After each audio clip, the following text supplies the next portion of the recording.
Vou começar pelo contrário. Marina, Tâmara, vem para cá, Marininha, por favor. Todas, por favor. E Amir Klink? Cadê ele? Pronto. Ei.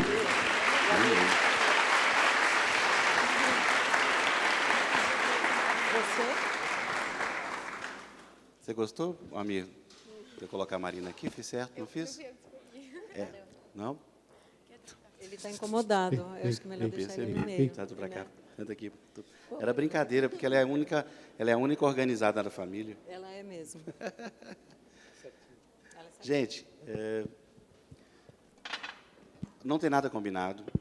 Eu ia fazer uma pauta de temas para esses 5 falarem, mas eu acho legal assim ser como das outras vezes que a gente fez junto, né? Eu queria primeiro, se fosse possível, passar um vídeo de 3 minutos, né, Marina? Falando um pouquinho do trabalho fotográfico, principalmente da Marina, e depois dar a palavra para uma das pessoas que eu vou escolher, de preferência com muita maldade. Sorteio. E a gente começa esse bate-papo aqui. Pode rodar o videozinho aí, gente? Por favor. Tá na agulha? É que nada foi, como o Afonso falou, nada foi combinado antes, né? Mas está sem som. Volta aí, gente, com som, se é possível. Senão eu narro. Então a Marina narra. Dá um minuto de paciência. Eu falei para o Afonso porque a grande maioria não me conhece. E é uma forma bem rápida de vocês me conhecerem. Na próxima vai ter som também.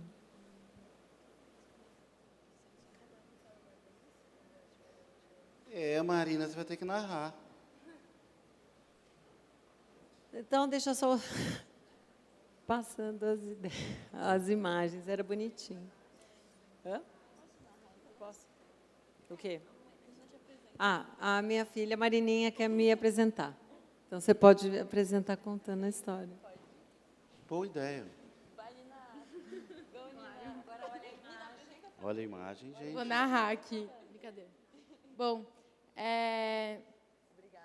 eu lembro que da primeira vez que eu fui para a Antártica com as minhas irmãs e com a minha família, o meu pai, ele tinha medo, ele tinha vários medos. Ele queria colocar a coleira na gente, no barco, para a gente não pular na água. E ele também tinha muito medo que a gente traumatizasse do Estreito de Drake, que é o encontro do Oceano Pacífico com o Atlântico, e é um mar muito agitado, é lá onde acontece a maioria dos naufrágios, e ele estava com medo que a gente traumatizasse. E por isso ele ficava contando várias histórias para a gente durante o caminho todo.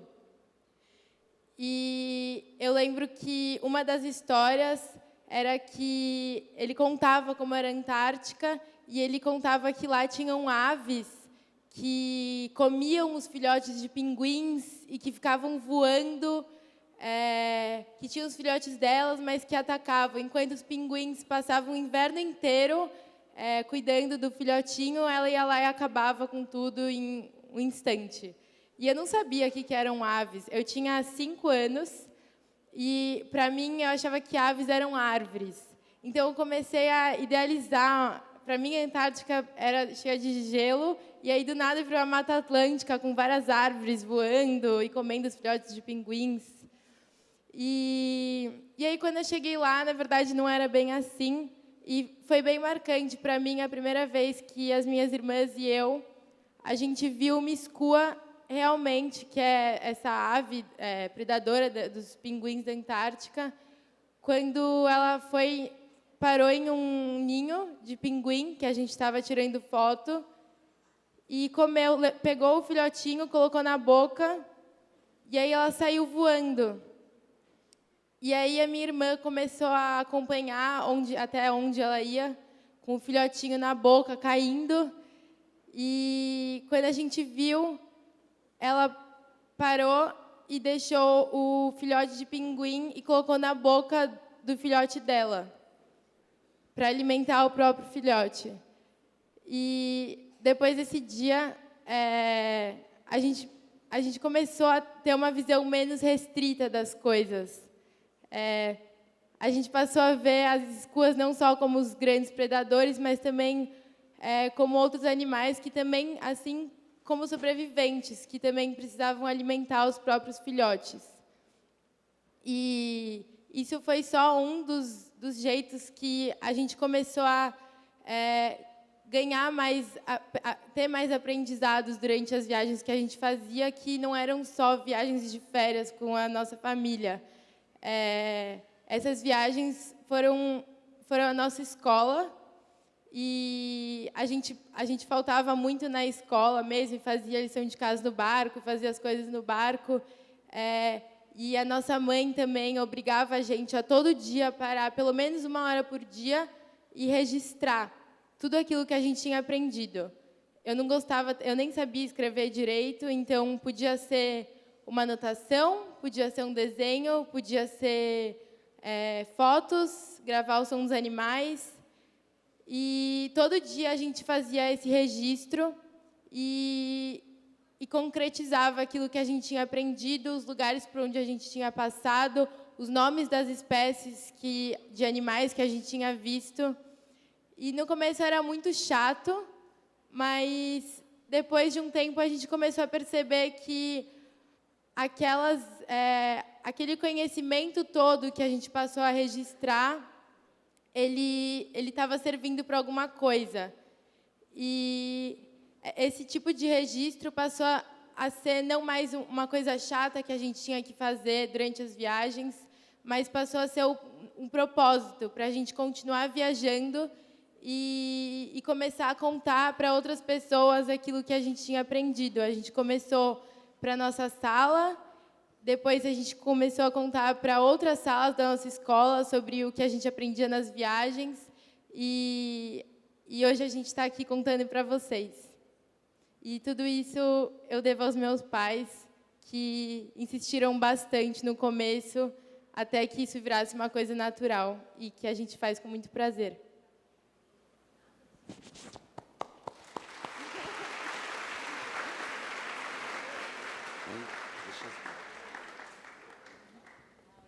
Laurinha?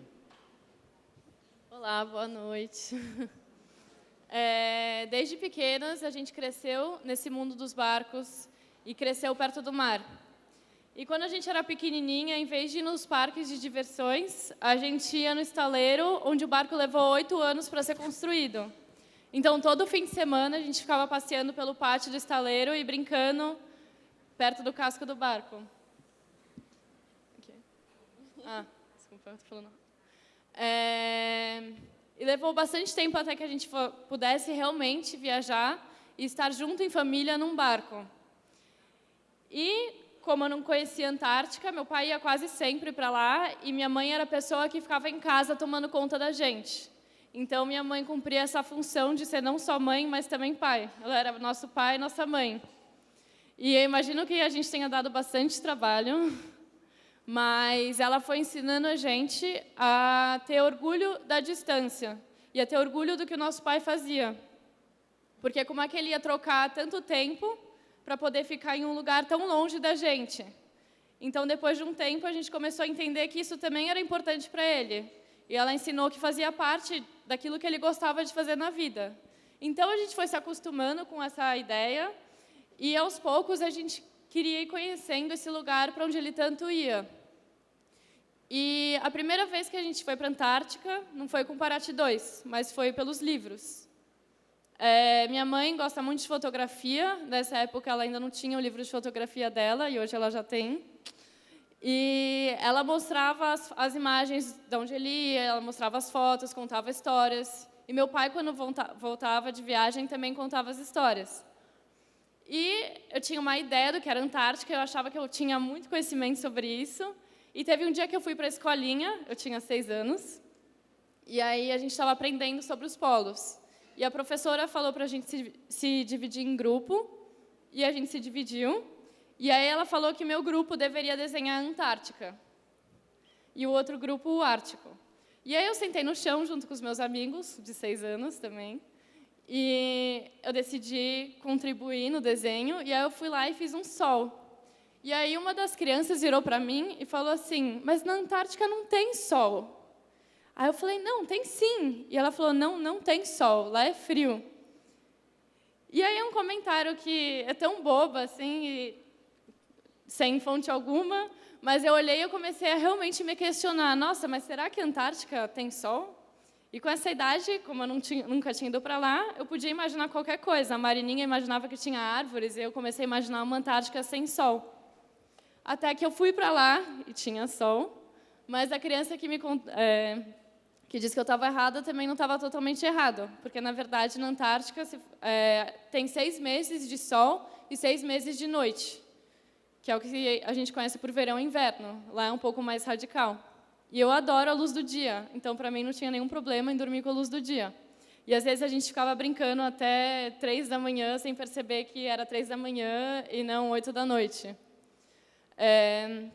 E, a partir desse comentário, eu comecei a perceber como é importante conhecer um lugar também antes de ir para ele. Conhecer pelos livros, ler histórias, ouvir histórias, ver fotos. E que, de fato, a gente consegue viajar. Eu vi que, pela prateleira de livros da minha casa, eu consegui ir para muitos lugares, mesmo sem saber ler, só ouvindo coisas de outros lugares, o que é muito bacana. E de um dos lugares mais incríveis que eu já fui, também a gente chegou a passar pelas Ilhas Falkland, e lá a gente conheceu uma natureza um pouco diferente, que era um lugar onde tinha um pouco mais de verde e menos gelo. Tinham outras espécies de pinguins e outras espécies de albatrozes. E teve esse dia que a gente desembarcou nas Ilhas Falkland, e aí o primeiro passeio foi fazer uma trilha.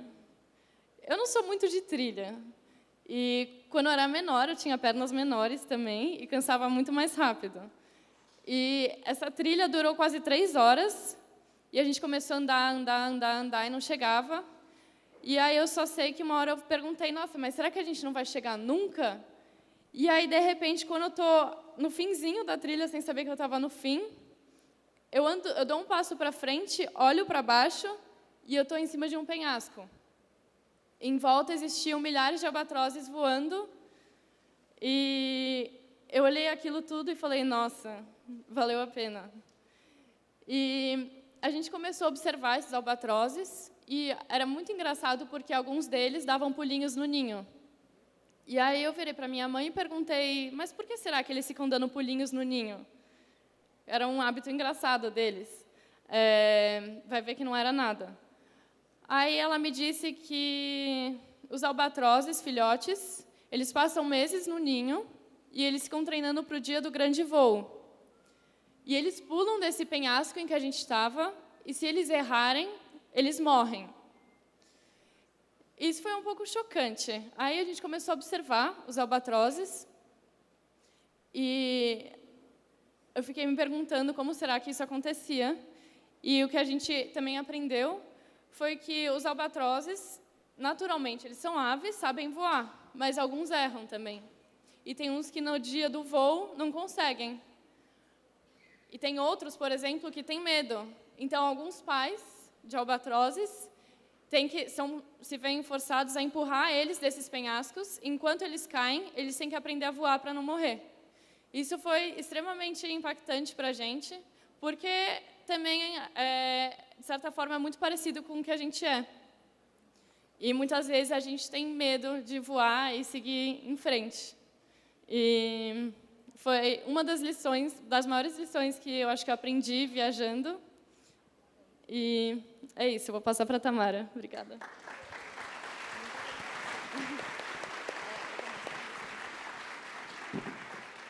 Bom, já que a gente está falando de experiências de criança e livros, eu lembro que quando eu tinha 6... Não. Eu lembro que quando eu era bem criança e estava começando a aprender a ler, a gente tinha uma aula na escola que chamava biblioteca.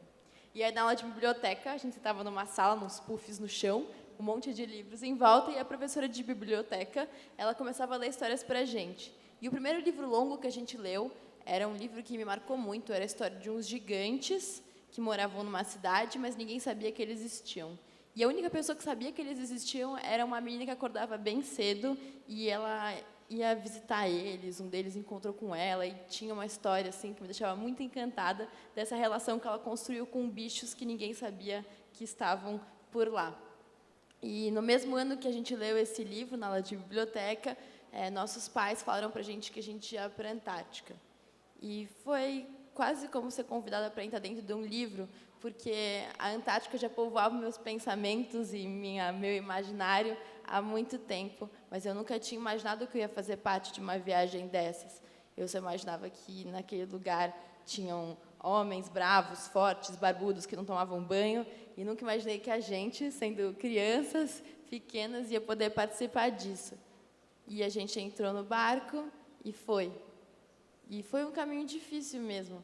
O mar era muito agitado, eu passava muito mal, minhas irmãs também. A gente ficava dias na cama, podia ter tempestade, as ondas eram altas, meu pai ficava tenso, minha mãe ficava preocupada. A gente sabia que nem tudo estava sendo fácil e a gente chegou, até que enfim, num dia de bastante sol. Todo mundo estava cansado depois de muitos dias sem dormir e a gente amarrou o barco com cabos em 8 pontos, que nem uma aranha, e ficou no meio de uma baía abrigada.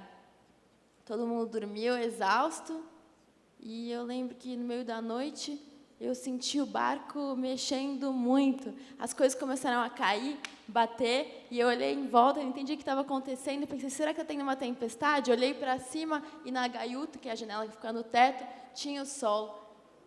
Como podia ser uma tempestade com um dia tão bonito? E eu saí, todo mundo dormindo, acho que ninguém tinha percebido, e quando eu pus a cabeça para fora do barco, eu olhei ao meu redor, e que estava balançando os barcos eram baleias gigantes. Foi a primeira vez que eu vi um gigante de perto. E a experiência de se sentir pela primeira vez dentro de um mundo que estava só na sua cabeça me fez perceber que os livros talvez não nos transportem para outros lugares, mas eles nos permitem sonhar em conhecer esses lugares distantes. E eu acho que é esse sonho e essa vontade que a gente alimenta com a leitura, ou, sei lá, escutando audiobooks, eu acredito muito nos audiobooks, que fazem a gente fazer coisas que talvez sem essas referências a gente não faria. O que vocês acham, família?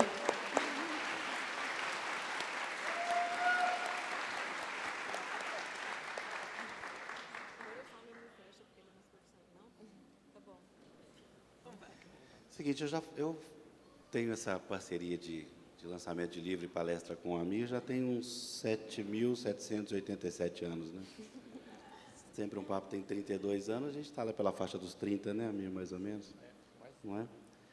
E eu já fiz eventos com todos, com a Amir, com a Marina e o Amir. Por sinal, o último lá no Sesc Santo André foi muito emocionante. Então, eu queria pregar uma peça nos vocês dois. Eu queria pedir para as meninas, vai pensando aí, tá? Para falar para eles uma coisa, uma experiência, que vocês não falaram, nunca falaram. Será que vocês conseguem?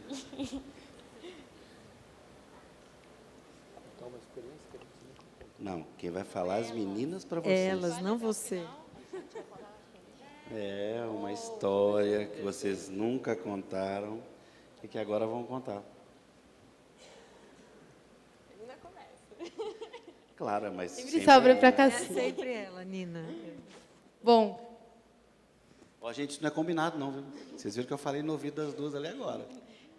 quando ele me falou, eu fiquei pensando aqui, poucas coisas que eu não contei para os meus pais, porque eu e meu pai, a gente tem uma relação muito transparente, mas... Bom, uma coisa que meu pai provavelmente não sabe, acho que ele vai ficar um pouco frustrado, porque envolve uma pessoa que não é a pessoa que ele mais gosta na vida, assim. Mas eu vou dar uma pequena contextualizada antes, para ter algum sentido. Quando eu tinha 6 anos e a gente estava na Antártica, para variar, no final da viagem, o nosso pai ele tinha contado para a gente que ele tinha escondido um tesouro.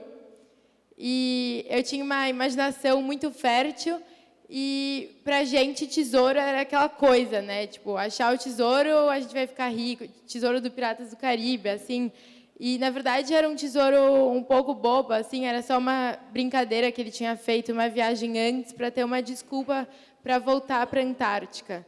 E aí ele tinha pegado alguns documentos que não eram importantes, uma Bíblia, umas coisas, umas fotos velhas, e enterrado e falado, a gente vai ter que um dia voltar aqui para desenterrar esse tesouro. E aí ele usou o tesouro como uma desculpa para animar a gente no final da viagem. E acabou que a gente pilhou muito essa história e ficou muito ansiosas para ir cavar e achar esse tesouro. Nos primeiros minutos, foi uma guerra assim, entre eu e minhas irmãs, porque estava todo mundo brigando para segurar a pá e ver quem cavava mais centímetros cúbicos. E acabou que meu pai passou quase uma semana sozinho, cavando o resto do tesouro, até achar, porque todo dia que ele voltava para o barco, tinha nevado na noite anterior, então o trabalho tinha sido quase todo desfeito. Mas acabou que a gente finalmente achou esse tesouro. E as crianças não estavam dentro, era um buraco realmente muito grande, e as crianças não conseguiam ver direito, mas na hora que meu pai abriu, a reação dos meus pais foi como se a gente estivesse ficando ricos, assim, achado alguma coisa de valor extremamente alto. E quando as crianças olharam, tinha mais 2 crianças com a gente no barco, quando a gente chegou e olhou o tesouro, foi um choque. Porque tinha umas fotos velhas que nem davam para ver, porque estavam molhadas, umas garrafas de uísque vazias, umas cordinhas, umas coisas que para a gente não tinha o menor sentido, e foi uma decepção. Meu pai nunca vai esquecer que a primeira coisa que eu falei foi, mas papai, cadê as joias e os diamantes? E, enfim, a gente começou a perceber que para o meu pai era importante aquela coisa, não era um preço assim muito alto, mas eram coisas importantes para eles, e a gente resolveu também fazer o nosso próprio tesouro de brincadeira das crianças. A gente colocou ursinhos de pelúcia, cartinhas. Meu pai até colocou algum dinheiro, mas uma coisa irrelevante, só para brincar mesmo. Uma Bíblia, de novo. E a gente enterrou esse tesouro numa ilha na qual a gente nunca voltou, no lugar específico, em outras viagens, para buscar. E aí, nessa última viagem que a gente tinha feito, a gente foi para a ilha, que chama Plenô, e estava todo mundo muito ansioso, cavando tesouro, procurando. O GPS tinha marcado onde era. E aí a gente começou a cavar. E aí no começo estava todo mundo animado, e aí a gente não achava o tesouro. E aí ia dando aquela desanimada. E aí, no final, meu pai falou, já era, não vai achar o tesouro mesmo. Se alguém não pegou, deve ter sido a maré que levou. E foi muito decepcionante quando a gente não achou o nosso próprio tesouro. E ficou por isso. A gente até fez um para recompensar. E o que meu pai não sabe é que na última...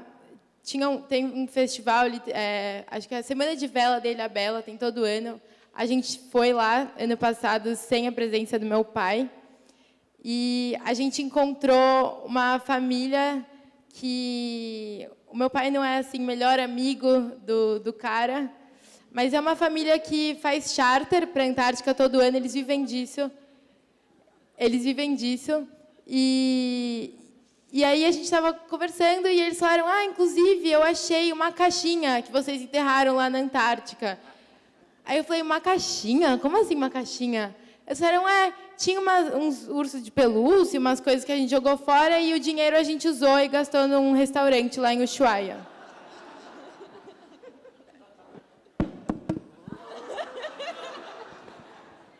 E foi um pouco triste, foi bem triste. Era o meu ursinho de pelúcia preferido, o dinheiro era do meu pai, enfim. Eles gastaram rápido. Mas, no final das contas, a gente nem contou para o meu pai isso, porque, no final das contas, o tesouro em si, ele era uma coisa irrelevante. O tesouro mesmo foi muito mais a experiência que a gente teve de buscar ele, de ir atrás. e de ter um sentido para a nossa viagem. A gente queria voltar para a Antártica porque sabia que poderia ter um tesouro escondido lá e um dia a gente ia voltar e procurar ele. E o real valor de um tesouro não é o preço das coisas que tem dentro, mas o que essas coisas significam para a gente. Obrigada.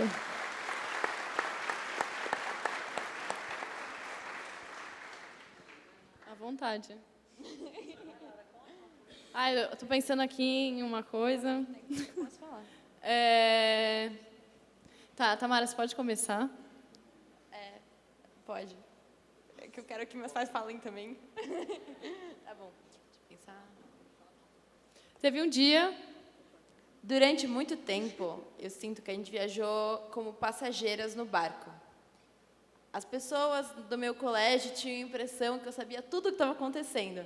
Mas durante muito tempo a gente era pequena, a gente não entendia direito, então a gente olhava aquilo, assim, a gente olhava o barco, olhava as pessoas fazendo as tarefas, e a gente não entendia exatamente o que estava acontecendo, nem como a gente podia ajudar. Então, eu sinto que durante um longo tempo da minha vida, eu tive ainda tenho, na verdade, tipo, uma carência de saber sobre a navegação, que, teoricamente, por a gente ser filha dos nossos pais, a gente saberia tudo de nascença, só que não foi assim.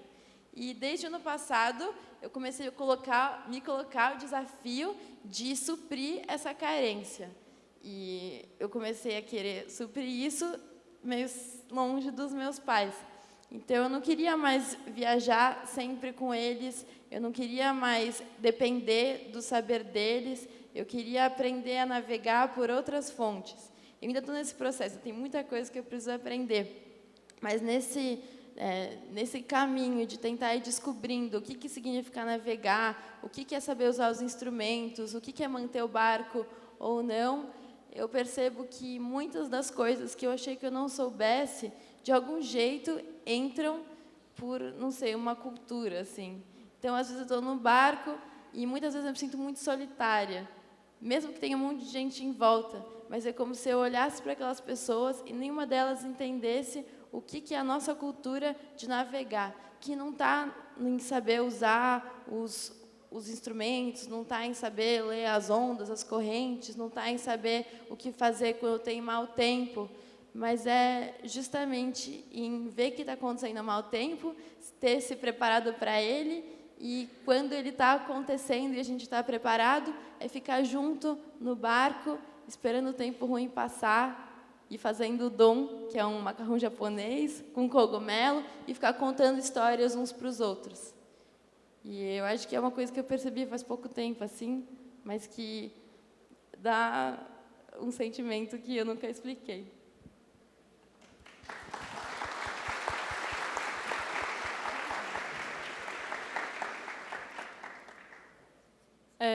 Serei mais breve, mas recentemente eu estava morando em Lisboa e eu fui passar um semestre fora para me livrar de todos e tirar um tempo só para mim.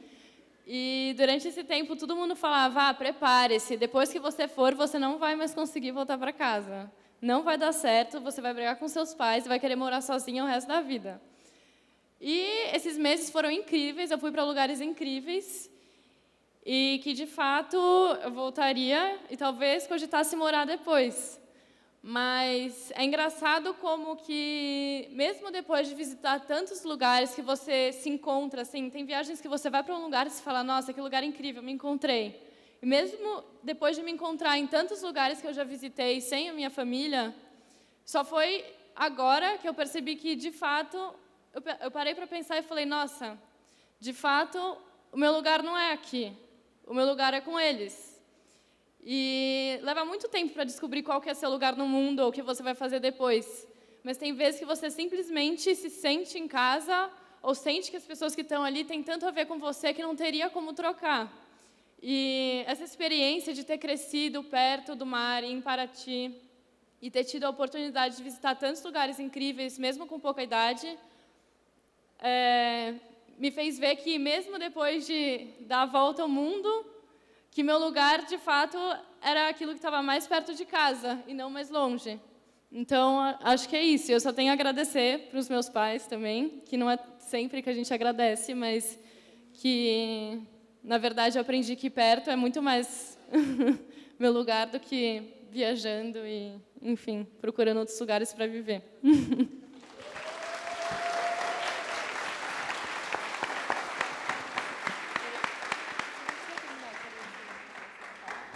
Bem, agora eu queria fazer uma pergunta para a Marina. As meninas disseram que durante um longo tempo você cuidou delas, claro, né? Foi pai e mãe, mais que isso, durante um tempo navegadora também. E aí, como é que foi a ausência do Amir? E, em especial, eu quero que você conte, porque eu já ouvi, e é muito bonito. Aquela vez que ele voltou do período mais longo que ele ficou fora. Então, durante muito tempo, 30 anos, eu organizei eventos, que foi minha profissão primeira, né? E num desses eventos eu conheci o Amir. Eu fiquei impressionada pelas histórias dele, e eu queria continuar estando com ele, mas eu queria que ele continuasse fazendo aquilo que tinha me unido a ele, que era a admiração. E, para isso, eu me propus a ser a propulsão dele, a ser o motor. Independente da situação que a gente tivesse em casa, com filhos ou não, eu queria que ele fosse a mesma pessoa pela qual um dia eu me apaixonei. E, para isso, eu precisei oferecer o combustível para ele continuar a viajar. Depois que nós nos casamos, ele fez várias viagens, várias sozinho e outras com tripulação. Ele fez 2 voltas ao mundo, fez várias travessias, enfim. As meninas chegaram e eu tive que ser pai e mãe, porque na ausência dele eu tinha que suprir todas as necessidades, e sabendo que ele estava longe eu tinha que me dividir. Inclusive, no Dia dos Pais, eu ia para a escola e estava lá presente. E o que me fez enxergar que eu tinha que reverter essa história foi justamente a Marininha, no Dia dos Pais, que ela não quis me entregar o presente do pai, porque eu não era o pai. E eu tentei reverter isso. E quando o Amir chegou de uma viagem de 6 meses, de uma volta ao mundo, a gente estava na praia, eu olhei aquela cena e disse: Amir, de hoje em diante nós vamos mudar essa situação. Nós não vamos mais ficar passivamente aqui na praia. Nós vamos juntos com você numa próxima vez. Ele não quis, foi bem reticente, mas eu acho que a mulher tem esse poder de encorajar e construir o futuro, e foi isso que eu me propus a fazer. No verão seguinte, nós estávamos juntos nesse barco, indo para a Antártica. E eu percebi nessa viagem que, quando a gente está dentro de um barco, a família fica muito unida. Não tem outras atrações a não ser nós mesmos. A gente tem que ficar se integrando, a gente tem que, como a gente está no mesmo barco, a gente tem que se entender. E fazer uma viagem em família é uma viagem transformadora para qualquer família, porque a gente descobre os talentos que a gente tem dentro de casa. Hoje eu não entendo mais como viajar sozinho, porque uma mãe que viaja sozinho nunca viaja por inteiro. Ela precisa levar a turma toda. E foi isso que eu passei a fazer. Depois dessa primeira viagem para a Antártica, onde, mais do que mãe, eu fui professora, onde eu tive que criar atrações, onde eu tive que entreter as meninas para elas não se matarem entre elas, porque é muito monótono também, tem dias de tédio, e eu tinha que criar várias atrações. Eu entendi a importância do papel da mãe mesmo, de ser polivalente, multifacetada, e, além de ajudar o marido em casa, ajudar nos filhos também, ser um pouquinho professora. Elas voltaram transformadas, eu acho que todos nós se transformou nessa primeira viagem, e quando elas voltaram, eu propus para a escola que elas apresentassem tudo que elas tinham aprendido numa viagem tão rica, que elas apresentassem numa sala de aula. Eu ajudei elas a montarem uma primeira apresentação, e elas passaram a se apresentar, e eu fiquei uma espécie de coach delas, indo em muitas escolas, mais de 150 escolas, para que elas treinassem esse hábito de falar em público, para que elas treinassem o compartilhamento. porque eu acho egoísta alguém que faz uma viagem como essa, tão única, que poucas pessoas podem fazer, e não compartilhar uma experiência dessa de várias formas, seja através de desenhos, de fotografia, ou seja através de um livro, ou mesmo de contar essa história. E eu não sei no futuro o que elas vão fazer, mas uma coisa eu tenho certeza, que elas aprenderam a falar em público porque foi um treinamento bastante árduo, esse do compartilhamento.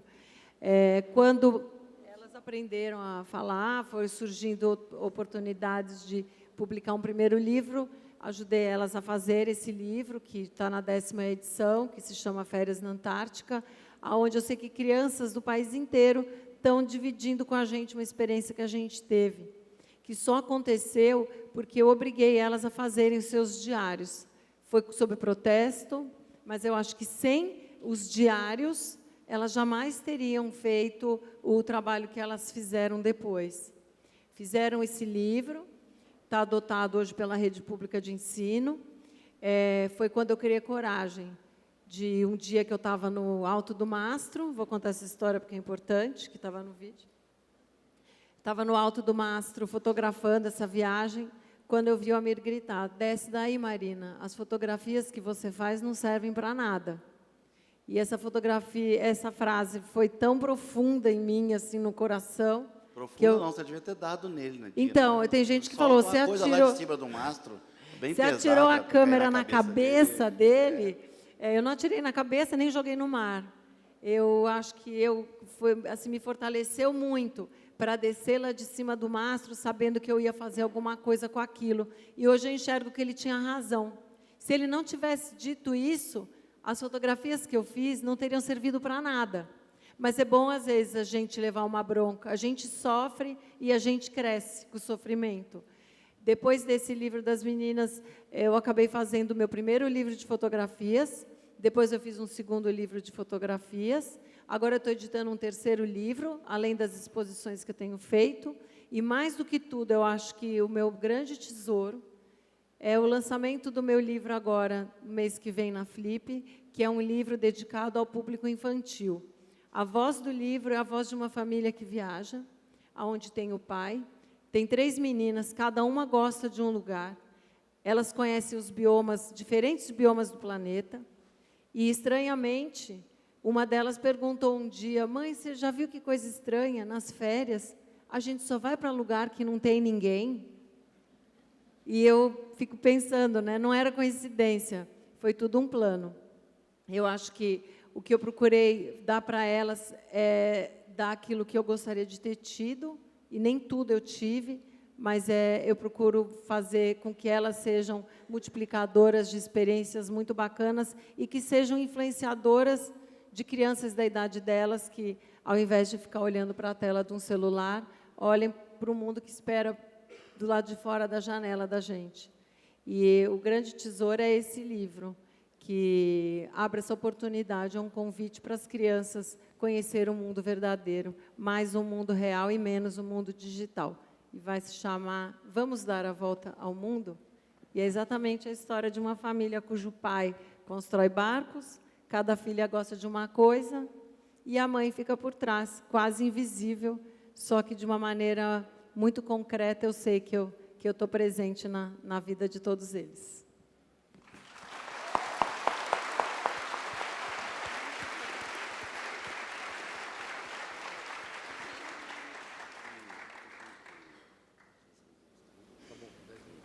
Bem, eu não tenho pergunta nenhuma para mim, não. E que se vire, depois de tudo isso que elas falaram, fala o que você quiser.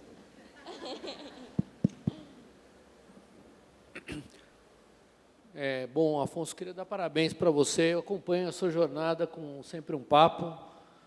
E eu tenho um profundo apreço pela experiência da literatura.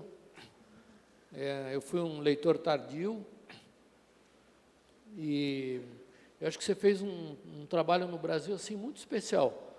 Eu posso falar isso de cátedra, porque eu descobri o mar tardiamente também. Eu morei em Paraty, vivia com as canelas cheias de cracas, de tanto andar na beira da água, mas nunca me imaginei protagonista.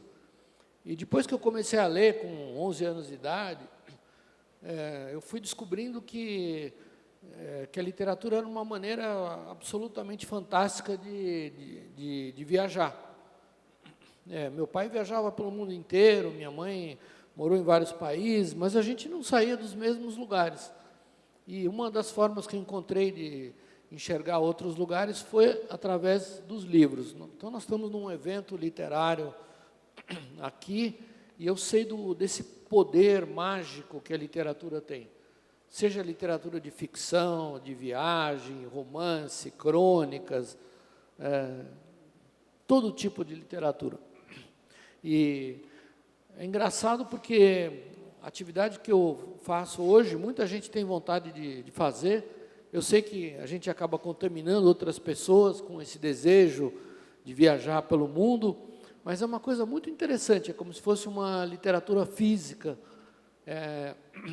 Eu escrevo relatos através das viagens, e eu gosto também de escrever.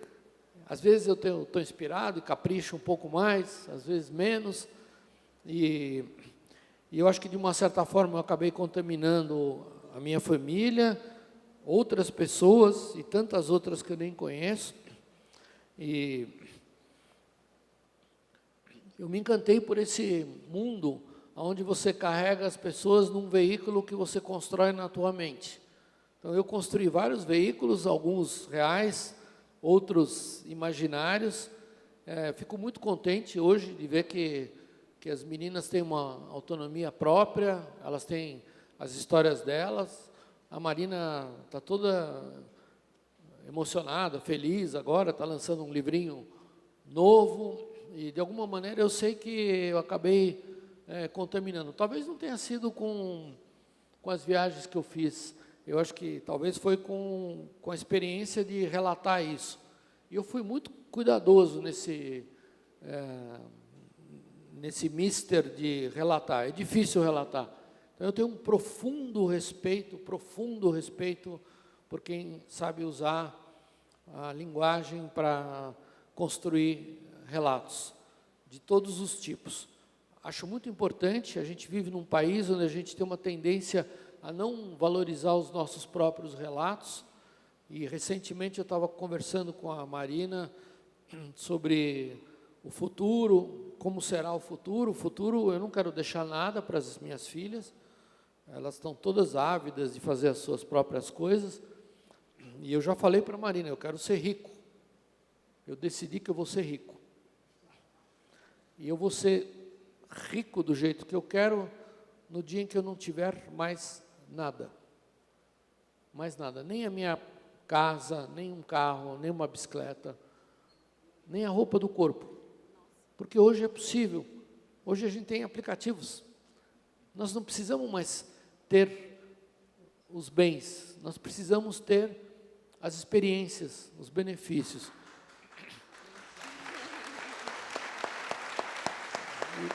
E hoje é possível isso. E aí, sem querer, eu falei, puxa, que bacana, em vez de dar benefícios para as meninas ou bens, a gente fez uma história, levamos elas para viajar, e elas, de certa maneira, herdam a nossa experiência. E aí a Marina falou uma coisa que eu achei muito inteligente. Ela falou, na verdade, a gente nem deve deixar para elas a experiência que a gente viveu nesses anos. A gente deve simplesmente ensinar elas a construírem a sua própria experiência. E eu acho que esse é o grande desafio, e esse é um desafio que a literatura permite.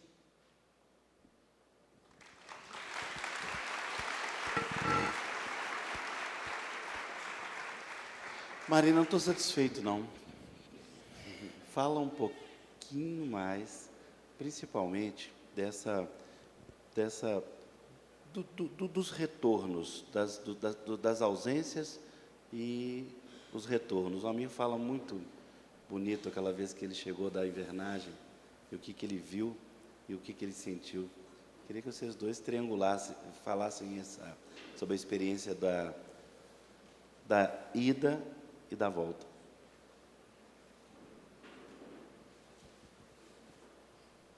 Eu acho assim, de uma forma bem simples. É muito difícil a ausência.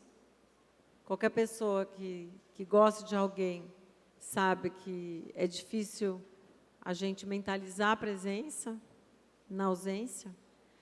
Mas eu sempre que eu vejo o Amir voltando de uma viagem, essas viagens bastante longas, eu enxergo ele voltando como se ele estivesse carregando uma mala imaginária de experiência. E isso é muito gratificante. Assim como eu vejo agora as nossas filhas viajando e voltando com as malinhas, com as mochilinhas de experiências delas também. Essa história de que a gente cria os filhos para o mundo é verdade. E a coisa mais importante é que a gente tenha ensinado as ferramentas, ensinado eles a andarem pelos caminhos seguros. Uma das coisas que eu fiz, que eu acho que faz parte da minha criação, foi desde pequenininhas, elas podem confirmar que é verdade. Levava elas para andar de bicicleta, aí tinha a história da rodinha, tira a rodinha. Aí eu ensinei elas a andar de patins, era difícil, mas aprendeu. Aí, vamos agora andar a cavalo. A cavalo também aprender a andar. Agora vão aprender a velejar. E foi todo um plano, porque eu queria que elas aprendessem a velejar, como um dia eu aprendi na represa. Com 10 anos, elas já sabiam velejar sozinhas, já tinham que escolher os caminhos delas.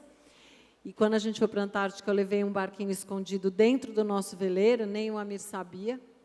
Você vê o tamanho do veleiro, né? Tinha um barco lá dentro que ele nem viu. E aí eu pude deixar elas velejando sozinhas também. E elas também podiam escolher os caminhos delas, entre icebergs e pinguins. Foi uma experiência muito bacana. Aprenderam a mergulhar também, fizeram PAD. Eu acho que esse tipo de instrumentos a gente nunca sabe quando o filho da gente vai precisar usar. E eu acho que essa parte eu fiz também. E eu acho que hoje o Amir deve estar feliz com as filhas, de voltar para casa e ver que elas têm autonomia todas na faculdade, né, Amir? Essa questão da saudade, eu acho que a saudade, ela se expressa, pelo menos para mim, de um jeito diferente. A gente cresceu muito acostumado com a ausência do nosso pai e cada vez mais da nossa mãe, quase tanto quanto nosso pai. E a gente não sente falta quando eles estão viajando. Eu acho... as nossas amigas acham até estranho, mas quando os nossos pais não estão em casa, a gente não sente falta, a gente sente saudade, mas a gente fica feliz pela ausência deles, porque a gente sabe que eles estão construindo experiências e estão continuando a história deles. E acho que isso que é legal, assim, a gente não quer que eles estejam em casa à nossa disposição, a gente quer que eles continuem os rumos que eles querem seguir. Obrigada, Nina. Palavra final do doutor Amir Klink. Bom, queria agradecer. Eu agradeço a presença de todos. Espero que vocês desfrutem das experiências que vocês puderam acompanhar através de vários autores e futuros autores. Essa história da literatura, de fato, para mim, é uma coisa absolutamente mágica. É uma forma real e completamente maluca de se viajar, de conhecer as pessoas, de interagir, de crescer e também de construir as próprias experiências. Então, eu insisto... Amir, não, peraí. Você vai falar para as suas filhas, não vai fazer despedida formal, não. Fala, responde a elas. Eu fico muito contente que a gente conseguiu, de uma maneira meio contundente, talvez, contaminar elas com o que a gente gosta de fazer. Mas é difícil, porque tudo que você tenta explicar para essa turminha dessa geração é difícil, elas são questionadoras, elas se põem à prova. Eu sempre conto a história lá, a primeira vez que a gente entrou no Drake lá com com crianças, tinha as nossas filhas e tinha filhos de terceiros.